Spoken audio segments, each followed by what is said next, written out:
மூன்றாம் அதிபதி 10ஆம் இடத்தில் இருந்தால், இந்த இடத்துல ஒரு சின்ன விளக்கத்தை கொடுத்துட்டு நம்ம போனால் நல்லாயிருக்கும். 10ஆம் இடம் தான் வந்து தொழிலை குறிக்கக்கூடிய இடம் அப்படின்னு சொல்லுவாங்க. இந்த நவீன காலத்தில் பார்த்தீங்கன்னா 3ஆம் இடமும் தொழிலை குறிக்கிறதுக்கு முக்கியமாக பார்க்க வேண்டியதாக இருக்குது. ஏன்னா 10ஆம் இடம்ங்கிறது 9ஆம் இடத்துக்கு 2ஆம் இடம். தந்தைக்கு வருவாய் வரக்கூடிய இடம் வந்து 10.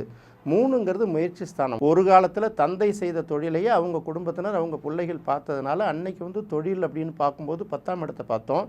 இன்றைக்கி வந்து யார் வேணாலும் என்ன தொழிலை செய்யலாம். ஏன்னா படிப்புகள் வந்து அனைவரும் படிக்கிறதுனால அவங்கவுங்க முயற்சியிலேயே பல்வேறு வேலைகளை எடுக்கிறதுனால இந்த இடத்துல 3ஆம் இடம் 10ஆம் இடம் ரெண்டுத்தையும் சேர்த்து பார்க்க வேண்டியதாக இருக்குது. அப்போ 3ஆம் அதிபதி 10ஆம் இடத்தில் இருந்தால் புது புது முயற்சிகள் பண்ணிகிட்டே இருப்பாங்க, புது புது தொழில்களை உருவாக்கிட்டே இருப்பாங்க.